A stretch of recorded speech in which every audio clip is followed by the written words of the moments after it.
Private company जिसने सिर्फ व्यापार के बहाने भारत में कदम रखा और पूरे देश को गुलाम बना लिया। कैसे एक कंपनी ने इतिहास की सबसे बड़ी विजय हासिल की, चलिए जानते हैं इस खतरनाक कहानी को। 1. ईस्ट इंडिया कंपनी का आगमन, व्यापार की आड़ में कब्जे की शुरुआत। 31 दिसंबर 1600 इंग्लैंड की महारानी एलिजाबेथ प्रथम ने ईस्ट इंडिया कंपनी को एक चार्टर जारी किया, जिससे उसे भारत में व्यापार का विशेष अधिकार मिल गया।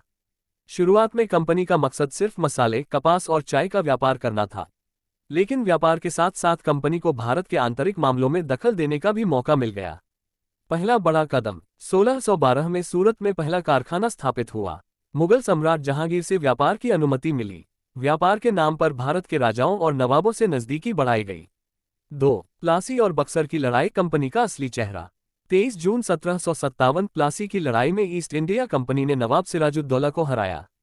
कंपनी ने इस लड़ाई में मीर जाफर को लालच देकर नवाब के खिलाफ खड़ा किया। सिराजुद्दौला की हार के बाद बंगाल पर कंपनी का सीधा नियंत्रण हो गया। 1764 बक्सर की लड़ाई, बंगाल, अवध और मुगल सम्राट शाह आलम द्वितीय की संयुक्त सेना को कंपनी ने हराया। इसके बाद कंपनी को बंगाल, बिहार और उड़ीसा की दीवानी राजस्व वसूली का अधिकार मिल गई। अब कंपनी सिर्फ व्यापारी नहीं बल्कि शासक बन चुकी थी। 3. कंपनी का शासन, अत्याचार और शोषण का दौर। ईस्ट इंडिया कंपनी ने भारतीय किसानों से भारी कर वसूला। अगर किसान कर नहीं दे पाते तो उनकी जमीनें छीन ली जाती थीं। 1770 का बंगाल का अकाल, कंपनी की नीतियों की वजह से लाखों लोग भूख से मर गए। कंपनी ने भारतीय शासकों को कठपुतली बना दिया। डिवाइड एंड रूल, फूट डालो और राज करो की नीति शुरू की गई। भारतीयों को प्रशासन से बाहर रखा गया।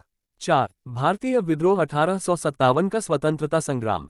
1857 में भारत की जनता ने कंपनी के खिलाफ बगावत की। मंगल पांडे की अगुवाई में मेरठ से शुरू हुआ यह विद्रोह पूरे देश में फैल गया, लेकिन कंपनी ने इस विद्रोह को बेरहमी से कुचल दिया।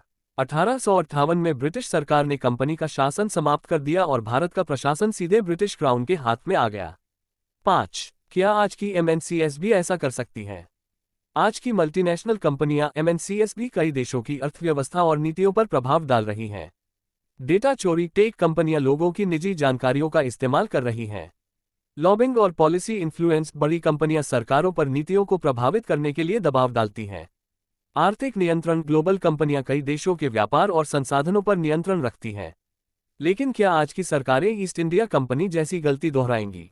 जवाब इतिहास में छुपा है। अगर देश की सरकारें मजबूत नीतियां अपनाएं और जनता जागरूक रहे तो एमएनसीएस को हावी होने से रोका जा सकता है। नतीजा, ईस्ट इंडिया कंपनी से सबक।